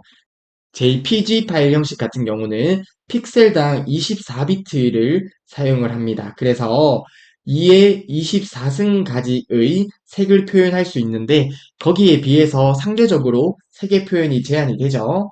자, 아무튼 색의 표현이 제한된다라는 보기가 나오면 맞는 설명입니다. 자, 그리고 GIF는 애니메이션 표현이 가능하고요. 그리고 무손실 압축 기법을 사용한다는 특징이 있습니다. 자, GIF 이 정도 특징은 기억을 해주시면 좋을 것 같아요. 자, 아무튼 11번 문제 바로 보도록 하겠습니다. 다음 중 GIF 파일 형식에 대한 설명으로 옳지 않은 것은 이라고 하네요. 보기 1번 보도록 하겠습니다. 인터넷 표준 그래픽 형식으로 8비트 컬러를 사용하여 256가지의 색만 지원한다고 하는데 보기 1번은 맞는 설명이 되겠습니다. 보기 2번입니다. 간단한 애니메이션 표현이 가능하다고 하네요. 보기 2번도 맞는 설명이죠. 보기 3번 색상의 무손실 압축 기술을 사용한다고 하는데 무손실 압축 기술을 사용한다는 내용도 맞는 설명이 되겠습니다. 자, 그러면 11번의 정답은 4번이 되겠네요. 벡터 방식으로 이미지를 표현한다고 하는데요. 해당 부분이 잘못되었네요. 그쵸? 저희가 그래픽 파일 형식에서 배웠던 JPG, 그리고 BMP, 그리고 GIF, 그리고 PNG 이러한 형태들을 봤었는데요. 해당 형태들은 모두 벡터 방식이 아닌 비트맵 방식을 사용한 파일 형식입니다. 그쵸? 그리고 제가 추가적으로 파트 1에서 학습했던 알아야 될 내용이 있는데 그래픽 파일을 표현하는 방식에는 비트맵 방식이 있고요. 그리고 벡터 방식이 있습니다. 그쵸? 해당 내용은 지금은 복습을 하진 않겠지만 해당 내용 기억 안 나시는 분 같은 경우에 파트 1에 가서 관련 개념 한 번 더 봐주시면 좋겠습니다. 아무튼 11번의 정답은 4번이 되고요. 저희가 봤던 그래픽 파일 형식은 모두 비트맵 방식을 사용한 파일 형식입니다. 자, 따라서 11번의 정답은 4번이 되겠습니다. 네, 다음으로 12번 문제 보도록 하겠습니다. 다음 중 윈도우 제어판 장치 및 프린터에 표시되지 않는 것은 이라고 하네요. 제어판에서 장치 및 프린터에 들어가게 되면 해당 정보들이 나옵니다. 해당 정보들이 나오긴 한데 해당 부분을 외우셔야 되냐고 물어보신다면 외울 필요가 없다고 말씀드릴게요. 자, 우선은 이러한 출제 유형 같은 경우는 출제 빈도가 굉장히 낮습니다. 그래서 외울 필요 전혀 없고요. 그냥 이러한 내용을 바탕으로 문제만 간단하게 살펴보겠습니다. 자, 사용자 컴퓨터 정보는 해당 부분에서 나오게 되고요. 하드디스크와 다시 하드디스크 드라이브와 사운드 카드는 표시가 되지 않습니다. 그래서 12번의 정답은 2번이 되겠고요. 그리고 컴퓨터의 USB 포트에 연결된 장치는 표시가 되게 되고요. 컴퓨터에 연결된 네트워크 장치도 표시가 됩니다. 따라서 12번의 정답은 2번이고요. 해당 문제의 출제빈도 낮기 때문에 외울 필요 전혀 없습니다. 아무튼 12번의 정답은 2번이고요. 그냥 간단하게 장치 및 프린터에 가서 이러한 내용이 나온다 정도만 보여드리도록 하겠습니다. 네, 12번에 나온 내용 장치 및 프린터에만 한번 들어가 보도록 하겠습니다. 자, 우선은 제가 제어판을 실행시켜 뒀고요. 여기에 장치 및 프린터 보기로 들어가 보도록 하겠습니다. 자, 그러면 이러한 내용들이 나오는데요. 여기 보게 되면 사용자 컴퓨터도 나오게 되고요. 그리고 USB 포트에 연결된 장치들도 나와요. 키보드도 나오고 제가 와콤이라는 장치를 사용해서 수업을 하고 있는데요. 아무튼 이러한 장치들도 표시가 되고요. 자, 프린터 관련해서도 이렇게 표시가 됩니다. 그리고 네트워크 장치도 표시가 되는데요. 현재 지금 제가 사용하고 있는 컴퓨터에는 따로 네트워크 장치를 사용을 하고 있지는 않습니다. 그래서 여기에 표시는 되지 않지만 아무튼 장치 및 프린터에는 컴퓨터라든지 프린터 그리고 USB 포트에 연결된 장치가 표시되구나 정도만 살펴봤고요. 다시 말씀드렸듯이 12번에 나온 내용 절대 외울 필요 없습니다.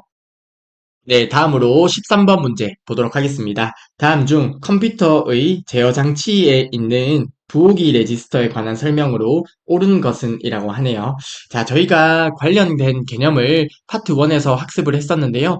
해당 13번 문제 같은 경우는 반드시 맞추어 주어야 되는 문제라고 생각해 주시면 되겠습니다.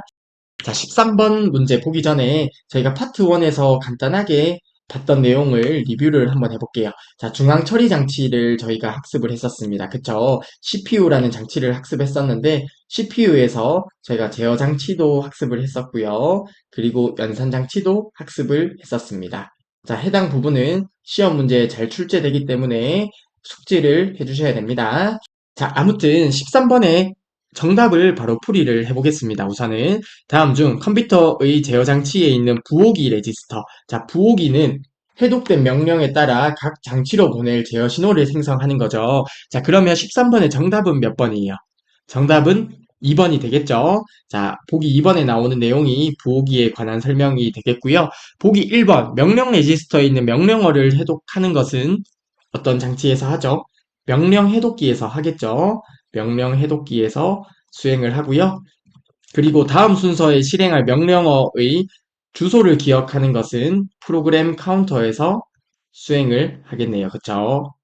그리고 보기 4번, 뺄셈 연산을 위해 음수로 변환한다고 하는데, 자, 저희가 연산 장치에서 뺄셈 연산을 위해서 보수로 변환하는 장치가 있긴 했어요. 해당 부분이 보수기라는 장치가 되었었죠.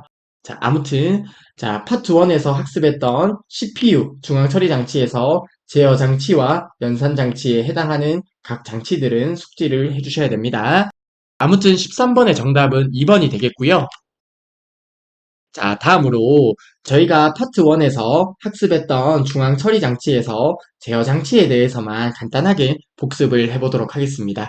자, 우선은 A라는 프로그램이 있고요. 그리고 B라는 프로그램이 있습니다. A라는 프로그램은 현재 CPU, 즉 중앙 처리 장치에서 처리하고 있는 프로그램은 A라는 프로그램이고요. 다음에 처리할 프로그램은 B라는 프로그램이라고 가정을 해볼게요. 자, 이때 각 장치들이 어떻게 사용되는지 확인을 해보도록 하겠습니다. 자, 그러면 우선은 CPU에서 A를 처리하고 있지만 A 업무가 모두 완료가 되면 바로 B라는 업무를 처리를 해야 되죠. 이를 위해서 다음에 실행할 명령어의 주소를 기억해주는 레지스터가 프로그램 카운터라는 장치가 됩니다. 그쵸? 자, 그래서 프로그램 카운터는 다음에 처리할 주소를 기억하는 레지스터가 프로그램 카운터가 됩니다. 자, 카운터라고 하면 어떤 것을 가리킨다는 의미가 있을 거예요. 자, 아무튼 프로그램 카운터는 이러한 역할을 하고요. 그리고 명령 레지스터가 있죠. 명령 레지스터는 현재 실행 중인 명령의 내용을 기억하는 레지스터가 명령 레지스터가 됩니다. 그래서 현재 A라는 프로그램을 처리하고 있는데 해당 명령의 내용을 기억하는 게 명령 레지스터가 되고요. 그리고 명령 레지스터에 있는 내용을 해독을 할 친구가 필요하겠죠. 명령어를 해독하는 게 명령 해독기 디코더가 됩니다. 즉 명령 해독기에 있는 내용을 해독하는 게 명령 해독기에서 하고요. 다른 말로는 디코더라고 합니다. 마지막으로 해독된 명령에 따라서 각 장치로 보낼 제어 신호를 생성을 해야 되는데 그러한 역할을 하는 게 부호기, 다른 말로 인코더라는 장치에서 해요. 그래서 예를 들어서 명령 해독기에 의해서 해독된 내용이 프린터기로 전달을 해라. 어떤 내용을, 어떤 페이지를 프린터하는 내용을 전달해라 라는 명령어를 해독했다고 가정을 해보면 명령 해독기에서 해독을 했죠. 그러면 해독된 명령에 따라서 프린터기로 보낼 제어 신호를 생성하는 게 해당 부호기 인코더의 역할이 되겠습니다. 자, 아무튼 저희가 파트 1에서 나름 세세하게 학습했던 부분인데요. 중앙 처리 장치의 제어 장치는 꼭 기억을 해주시면 되겠습니다.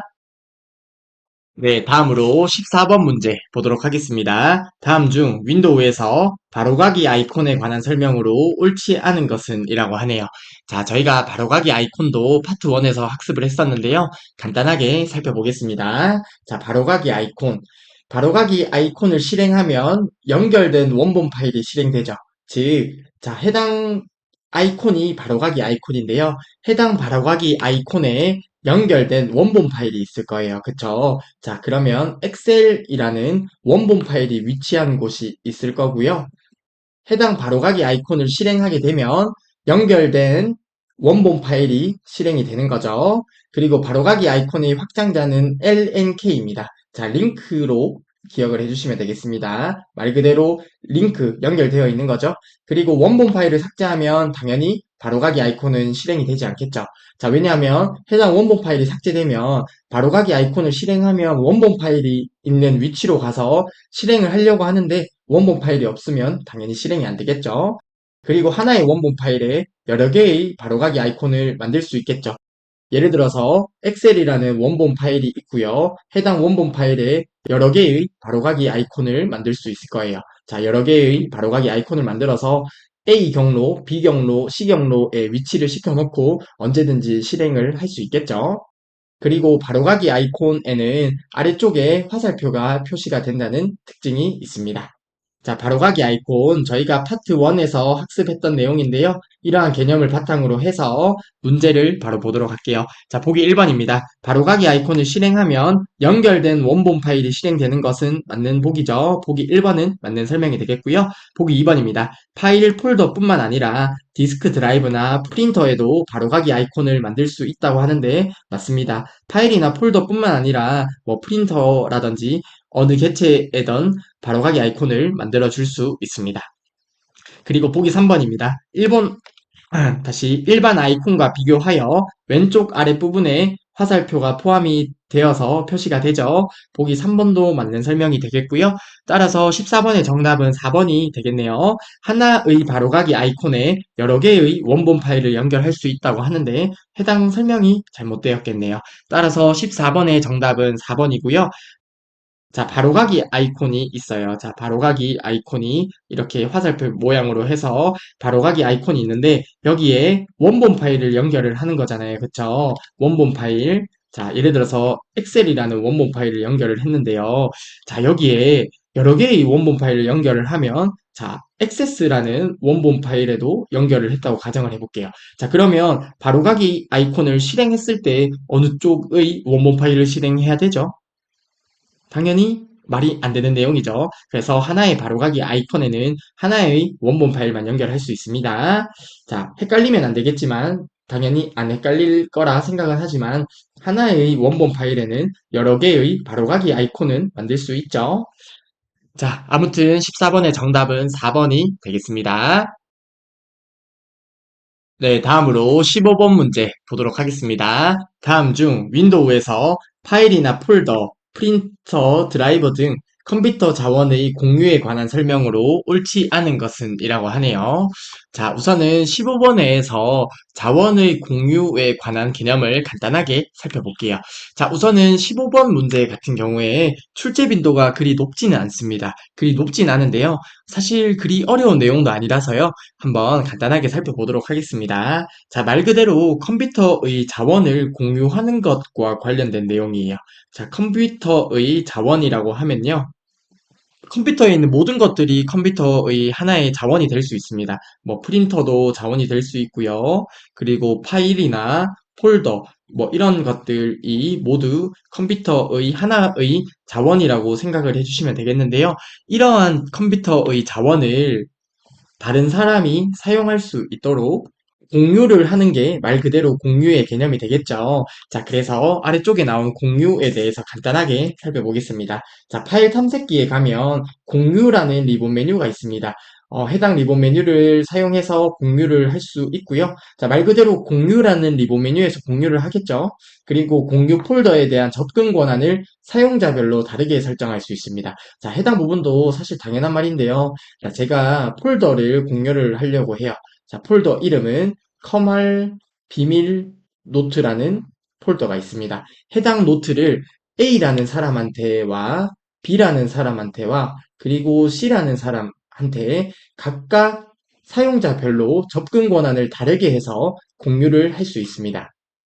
예를 들어서 A라는 사람은 해당 파일을 다시 해당 폴더를 편집까지 할 수 있고요. 뭐 B라는 사람은 읽기만 하게 할 수 있고 뭐 이런 식으로 사용자별로 다르게 권한을 설정할 수 있습니다. 그리고 폴더명이나 파일명 뒤에 이러한 기호를 붙이게 되면요. 네트워크의 다른 사용자가 공유 여부를 알 수 없습니다. 그래서 해당 부분을 숨겨진 공유라고 하는데요. 이것은 무슨 말이냐면, 자, 제가 어떤 파일이나 폴더를 공유하는데, 어떤 파일명이나 폴더명이 있을 거예요. 그 뒤에 해당 기호를 붙이게 되면, 네트워크의 다른 사용자라는 말은 공유받을 때 네트워크를 통해서 공유를 받을 거잖아요. 그쵸? 그래서 네트워크를 통해서 공유를 받은 어떤 사용자가 있을 거예요. 뭐 A, B, 뭐 이러한 사용자들이 있을 텐데, 이러한 사용자들이 공유 여부를 알 수가 없어요. 그래서 말 그대로 숨겨진 공유가 되는 거죠. 숨겨진 공유를 하기 위해서 뒤에 이러한 기호를 붙여서 사용할 수도 있다 정도만 보시면 될 것 같습니다. 그리고 탐색기에 엔터 버튼 위에 보면 이러한 기호가 있을 거예요. 이러한 기호 두 개랑 로컬 호스트를 입력하게 되면 네트워크의 공유 자원을 확인할 수 있다고 하는데요. 뭐 어려운 말인데요. 네트워크에서 어떤 게 공유되고 있는지, 공유되는 파일은 어떤 건지, 뭐 이런 것들을 확인할 수 있습니다. 자, 공유라는 개념. 어떻게 보면 직관적인 개념일 수 있고 크게 이해하는데 어려울 것 같진 않은데요. 출제 빈도가 그리 높은 유형은 아닙니다. 이러한 개념을 바탕으로 해서 15번 문제를 한번 보도록 하겠습니다. 다음 중 윈도우에서 파일이나 폴더, 프린터, 드라이브 등 컴퓨터 자원의 공유에 관한 설명으로 옳지 않은 것은 이라고 하네요. 자, 보기 1번부터 보도록 하겠습니다. 공유 폴더에 다시 공유 폴더에 대한 접근 권한은 사용자에 따라 다르게 설정할 수 있다고 했었죠. 보기 1번은 맞는 설명이 되겠고요. 자, 보기 2번입니다. 탐색기의 주소 표시줄에 해당 부분을 입력하면 네트워크를 통해 공유한 파일이나 폴더를 확인할 수 있다고 했습니다. 보기 2번도 맞는 설명이 되겠고요. 보기 3번 탐색기의 공유 기능을 이용하면 파일이나 폴더를 쉽게 다른 사용자와 공유할 수 있겠죠. 보기 3번도 맞는 설명이 되겠고요. 따라서 15번의 정답은 4번이 되겠습니다. 공유한 파일명 뒤에 해당 기호를 붙이면 네트워크의 다른 사용자가 해당 파일을 사용하고 있는지 여부를 바로 확인할 수 있다고 하는데요. 4번의 보기가 잘못된 설명이 되겠네요. 자, 그래서 15번의 정답은 4번이 되겠고요. 자, 여기에 보면 공유한 파일명 뒤에 해당 기호를 붙이게 되면 네트워크의 다른 사용자가 공유 여부를 알 수가 없습니다. 그냥 숨겨진 공유라는 의미가 있어요. 그래서 보기 4번의 설명은 잘못된 설명이 되겠네요. 따라서 15번의 정답은 4번이 되겠습니다. 네, 다음으로 16번 문제 보도록 하겠습니다. 자, 16번 문제를 풀기 전에 관련 개념을 간단하게 살펴볼게요. 자, 모니터 관련 용어가 나왔는데요. 해당 용어 크게 어렵지 않습니다.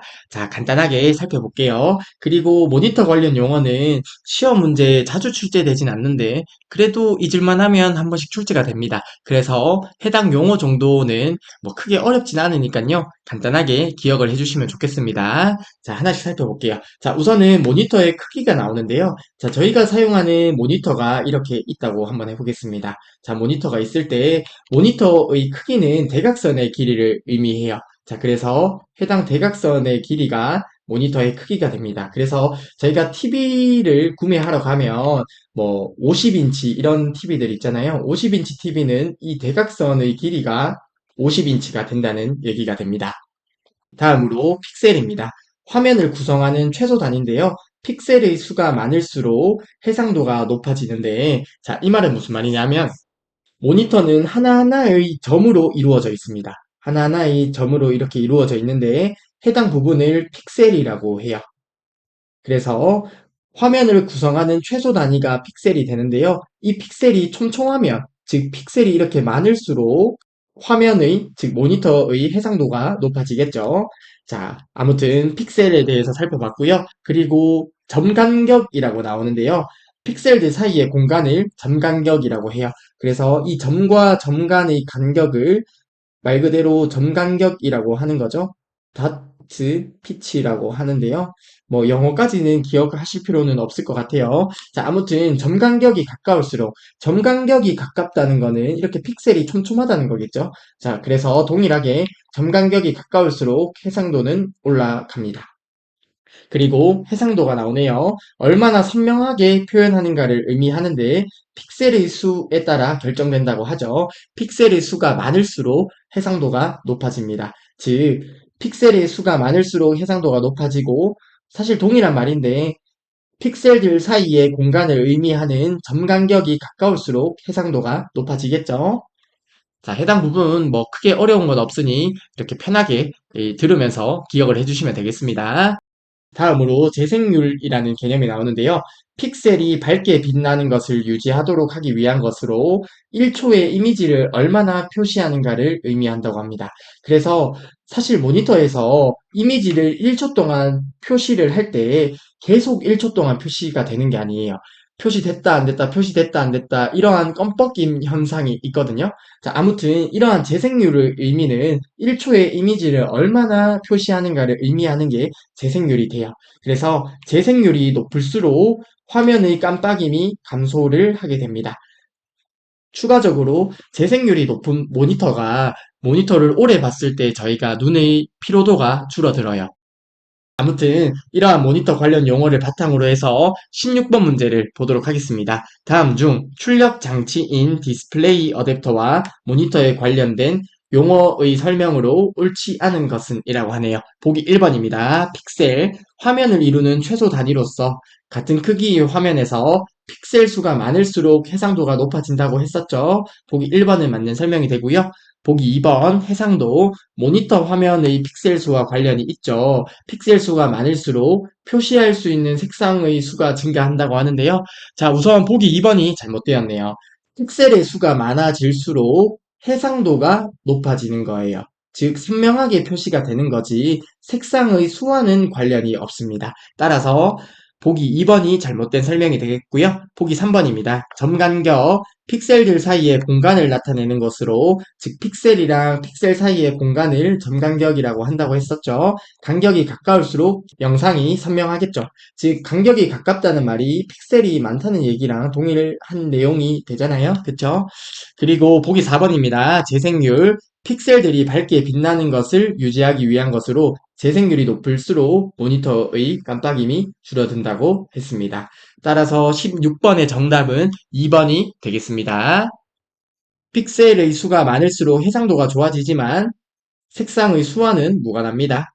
자, 아무튼 16번의 정답은 2번이 되겠고요. 네, 다음으로 17번 문제 보도록 하겠습니다. 다음 중 컴퓨터에서 사용하는 기억 장치에 관한 설명으로 옳지 않은 것은 이라고 하네요.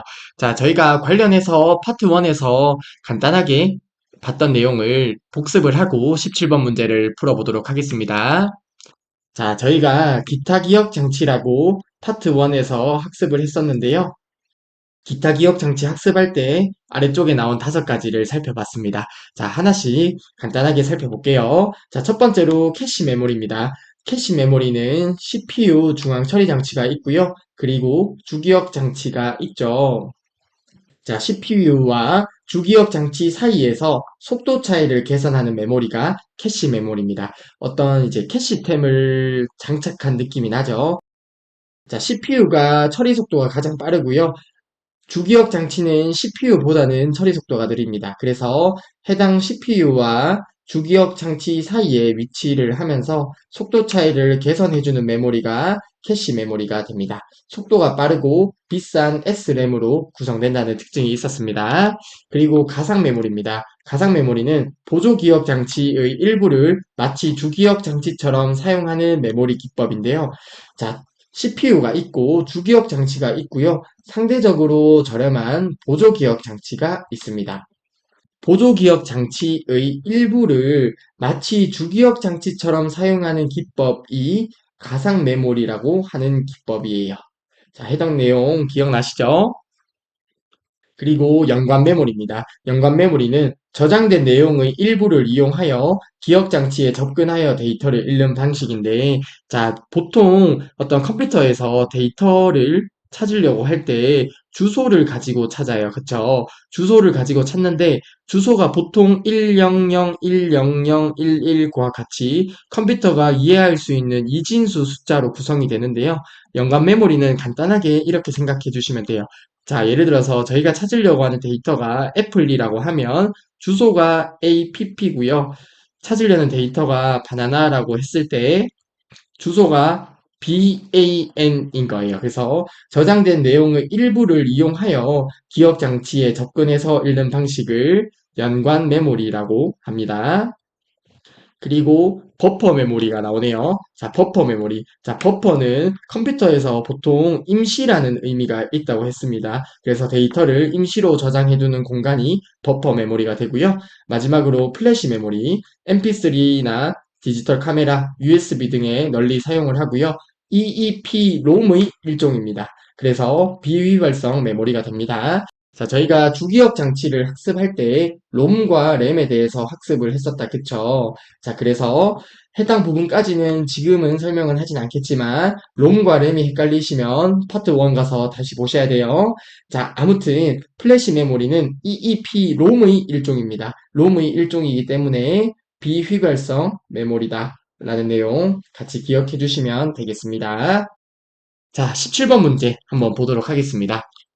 다음 중 컴퓨터에 사용하는 기억 장치에 관한 설명으로 옳지 않은 것은 이라고 하네요. 자, 보기 1번입니다. 플래시 메모리는 비휘발성 기억 장치로 주로 디지털 카메라나 MP3, 개인용 정보 단말기, USB 드라이브 등 휴대용 기기에서 대용량 정보를 저장하는 용도로 사용된다라고 하는데요. 우선 보기 1번은 맞는 설명이 되겠습니다. 플래시 메모리는 비휘발성 기억 장치고요. 뭐 디지털 카메라나 MP3, USB 등에 널리 사용이 됩니다.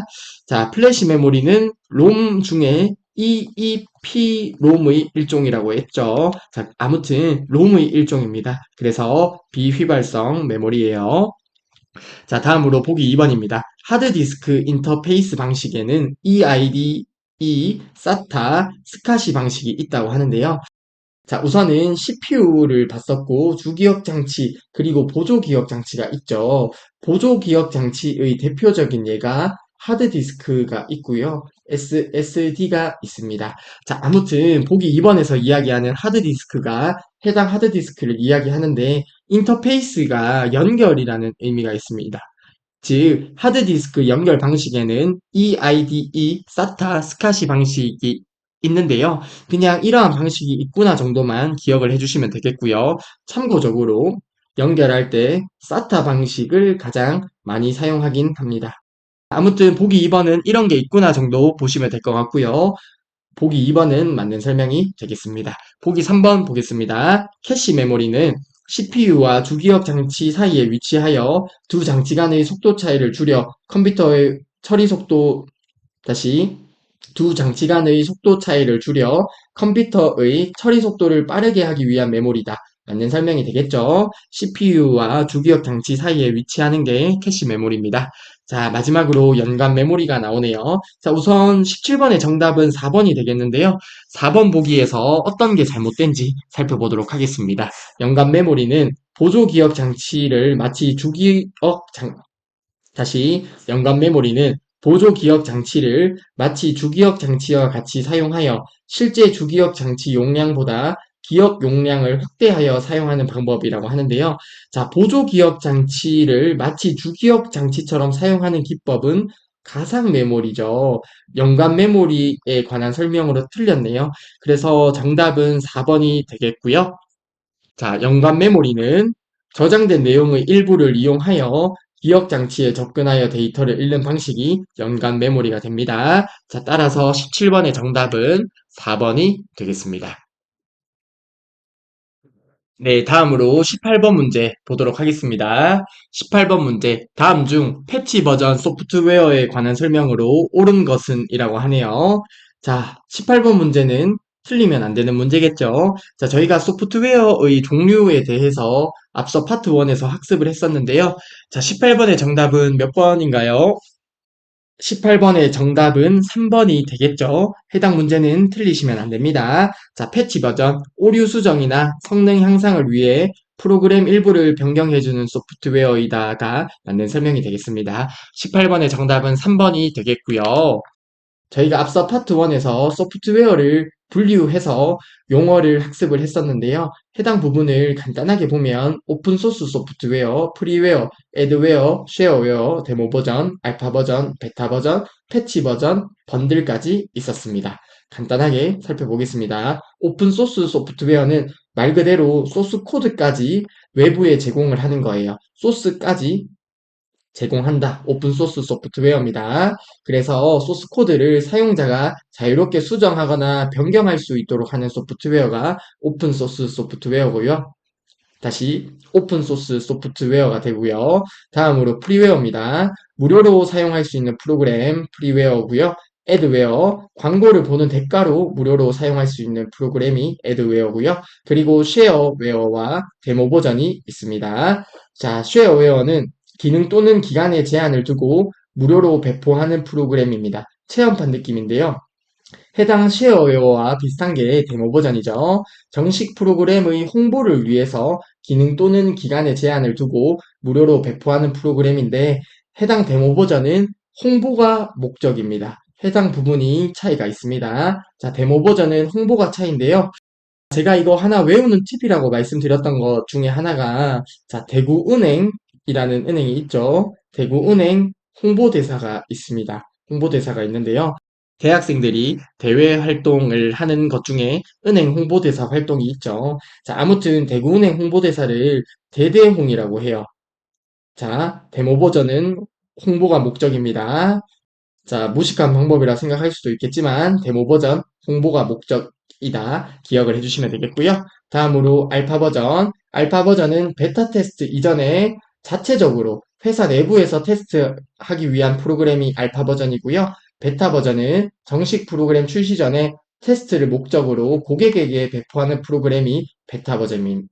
다시 베타 버전입니다. 즉 어떤 프로그램을 출시하기 전에 자, 프로그램을 출시하기 전에 회사 내부적으로 자체적으로 테스트하기 위한 프로그램이 알파 버전이고요. 그리고 정식 프로그램 출시 전에 일부 고객을 대상으로 배포하는 프로그램이 베타 버전이 됩니다. 그래서 보통 회사에서 개발을 하고 알파 버전으로 테스트를 하고 알파 버전 테스트 이후에 베타 버전으로 테스트하고 그 이후에 정식 출시를 하죠, 보통. 자, 그리고 패치 버전. 프로그램의 오류를 수정하거나 업데이트할 목적으로 배포하는 프로그램이 패치 버전이고요. 번들은 묶음이라는 의미가 있죠. 하드웨어나 소프트웨어 구매를 하면 추가적으로 제공해주는 소프트웨어를 번들이라고 합니다. 자, 이러한 소프트웨어의 분류 어렵지 않습니다. 해당 내용은 기억을 해주시면 되겠고요. 그래서 패치 버전은 보기 3번이 정답이었죠. 오류 수정이나 성능 향상을 위한 프로그램이 패치 버전이 되었습니다. 자, 보기 1번은 정식으로 대가를 지불하는 소프트웨어는 그냥 뭐 따로 의미가 있진 않고요. 그리고 보기 2번 홍보용으로 사용 기간이나 기능의 제한을 둔 소프트웨어는 데모 버전이 되겠죠. 자, 대대홍입니다. 그리고 보기 4번 정식 프로그램 출시 전에 테스트용으로 일반인에게 공개하는 소프트웨어는 베타 버전이 되겠죠. 아무튼 18번 문제의 정답은 그래서 3번이 되었습니다. 네, 19번 문제 보도록 하겠습니다. 다음 중 컴퓨터에서 사용하는 압축 프로그램에 관한 설명으로 옳지 않은 것은 이라고 하네요. 보기 1번입니다. 압축한 파일을 모아 재압축을 반복하면 파일 크기를 계속 줄일 수 있다고 하는데, 자, 보기 1번은 사실 말이 안 되는 보기죠. 자, 19번의 정답은 1번이 되겠고요. 자, 어떤 파일이 있는데요. 압축을 하면 용량이 줄어들겠죠. 그런데 압축한 파일을 또 압축을 한다고 용량이 줄고 또 압축을 한다고 또 용량이 준다면 사실 말이 안 됩니다. 그래서 재압축을 한다고 파일 크기가 계속 줄진 않습니다. 자, 보기 1번이 잘못되었고요. 따라서 19번의 정답은 1번이 되겠습니다. 보기 2번입니다. 여러 개의 파일을 압축하면 하나의 파일로 생성되어 파일 관리를 용이하게 할 수 있다고 하는데요. 보기 2번은 맞는 설명이 되겠습니다. 자, 여러 개의 파일이 있을 때 해당 파일을 압축을 하게 되면 압축 파일 하나로 생성이 됩니다. 그래서 파일 관리를 용이하게 관리를 할 수 있습니다. 그래서 보기 2번은 맞는 설명이 되겠고요. 다음으로 보기 3번입니다. 대부분의 압축 프로그램에는 분할 압축이나 암호 설정 기능이 있습니다. 제가 조금 이따 보여드릴게요. 보기 4번입니다. 파일의 전송 시간과 비용을 절약하고 디스크 공간을 효율적으로 사용할 수 있다고 하는데요. 보기 4번도 맞는 설명이 되겠습니다. 자, 어떤 파일을 압축을 하면 용량이 줄겠죠. 그래서 용량이 줄어든 파일을 전송하게 되면 전송 시간이라든지 비용이 줄어들 거고요. 그리고 용량이 줄었기 때문에 디스크 공간을 효율적으로 사용할 수 있을 거예요. 그쵸? 그래서 19번의 정답은 1번이 되고요. 보기 3번 내용을 간단하게 압축 프로그램을 직접 보면서 한번 확인을 해보도록 하겠습니다. 네, 19번에 있는 보기 3번 내용만 간단하게 살펴보도록 하겠습니다. 자, 우선 여기에 3의 기출문제 파일을 제가 압축을 한번 해보겠습니다. 해당 파일 클릭한 상태에서 오른쪽 버튼 누르고요. 여기에 반디집으로 압축하기를 클릭해 볼게요. 자, 그러면 압축할 수 있는 화면이 나오게 되는데요. 여기에서 보면 분할 압축이라고 있죠. 그리고 압축할 때 암호를 설정할 수도 있습니다. 그래서 보기 3번에 나오는 대부분의 압축 프로그램에는 분할 압축이나 암호 설정을 할 수 있다는 내용은 이러한 내용이 되겠습니다. 그래서 간단하게 살펴봤고요. 바로 다음 20번 문제 보도록 하겠습니다. 네, 다음으로 20번 문제 보도록 하겠습니다. 다음 중 윈도우에서 바탕화면의 바로가기 메뉴에 관한 설명으로 옳지 않은 것은 이라고 하네요. 자, 바로가기 메뉴는 해당 부분에서 오른쪽 버튼을 눌렀을 때 나오는 메뉴가 바로가기 메뉴가 됩니다. 자, 아무튼 보기 1번부터 볼 건데요. 해당 문제의 출제 빈도는 낮습니다. 출제 빈도가 아주 낮기 때문에 그냥 간단하게 봐주시면 될 것 같고요. 자, 우선 보기 1번부터 보도록 하겠습니다. 바탕 화면에서 Shift F10번을 누르게 되면 바로가기 메뉴가 표시된다고 하는데요. 우선 보기 1번은 맞는 설명이고요. 해당 부분은 바탕 화면에서만 적용되는 것이 아니라 다른 곳에서도 Shift 그리고 F10번을 누르게 되면 바로가기 메뉴가 표시가 됩니다. 아무튼 바로가기 메뉴의 단축키라고 생각해 주시면 됩니다. 그래서 보기 1번은 맞는 설명이고요. 보기 2번 바탕화면에 폴더나 텍스트 문서, 압축 파일 등을 새로 만들 수 있다고 하는데요. 자, 해당 부분은 바탕화면에서 오른쪽 버튼 눌러서 바로가기 메뉴에 보면 새로 만들기라고 있어요. 자, 해당 부분을 통해서 만들 수 있는데요. 그래서 보기 2번은 맞는 설명이 되겠고요. 제가 조금 있다가 바로 직접 실습을 통해서 보여드리도록 하겠습니다. 자, 그리고 보기 3번입니다. 삭제된 컴퓨터, 휴지통, 네트워크 등의 바탕화면 아이콘을 다시 표시할 수 있다고 하는데요. 자, 해당 부분이 잘못되었습니다. 해당 부분은 해당 객체로 가서 해당 객체에서 오른쪽 버튼 눌러서 바로가기 메뉴에서 바로가기 만들기를 눌러서 표시를 하는데요. 즉 어떤 휴지통이 있다고 해볼게요. 휴지통이 있을 때 해당 객체에 가서 해당 객체에서 바로가기 메뉴를 통해서 바로가기 아이콘을 만들 수 있습니다. 따라서 보기 3번이 잘못된 설명이 되겠고요. 보기 4번입니다. 아이콘의 정렬 기준을 변경하거나 아이콘의 크기도 변경할 수 있습니다. 따라서 20번의 정답은 3번이 되겠고요. 제가 조금 이따 실습을 통해서 같이 보여드리도록 하겠습니다. 자, 아무튼 20번 출제 빈도는 아주 낮기 때문에 그냥 가벼운 마음으로 봐주시면 되겠습니다. 컴퓨터, 휴지통, 네트워크 등의 바탕화면 아이콘은 해당 객체에 직접 가서 바로가기 만들기를 해야 됩니다. 자, 아무튼 20번의 정답은 3번이었고요. 자, 간단하게 실습을 진행해 보겠습니다. 자, 문제 20번에서 이야기하는 몇 가지 보기만 간단하게 살펴볼게요. 자, 해당 바탕 화면에서 오른쪽 버튼 누르면 해당 내용이 바로가기 메뉴라고 말씀드렸습니다. 그쵸? 자, 보기 2번에 보게 되면 해당 부분은 여기 바탕화면에서 오른쪽 버튼 누른 다음에 새로 만들기라고 있습니다. 해당 새로 만들기로 들어가서 뭐 폴더나 텍스트 문서, 압축 파일 등을 새로 만들 수 있고요. 그리고 보기 3번의 내용은 여기 휴지통이 있죠. 휴지통에서 오른쪽 버튼 눌러서 바로가기 만들기라고 있습니다. 해당 바로가기 만들기를 통해서 아이콘을 다시 표시할 수 있는 거지 바탕화면의 바로가기 메뉴에서 만들 수 있는 건 아니었어요. 자, 그래서 20번의 정답은 3번이 되었었고요. 그리고 보기 4번 바탕화면에서 오른쪽 버튼 한 번 더 눌러볼게요. 여기에 보면 보기라고 있죠. 보기에서 아이콘의 크기를 큰 아이콘, 보통 아이콘, 작은 아이콘 중에 선택을 할 수 있고요. 그리고 정렬 기준도 이렇게 변경을 할 수 있습니다. 그래서 20번의 내용을 간단하게 실습을 통해서 보여드렸는데요. 이렇게 해서 2회 기출문제의 1과목 컴퓨터 일반의 모든 풀이가 완성이 되었습니다. 정말 수고하셨고요. 아직 컴퓨터 활용 능력 1급 필기시험을 응시하지 않은 분이 있다고 하면 늦어도 며칠 안에 응시할 수 있도록 학습에 임해 주셨으면 좋겠습니다. 즉, 6회 기출문제까지 풀이를 모두 보지는 않으셨으면 좋겠다는 이야기입니다. 자, 아무튼 정말 수고 많으셨습니다.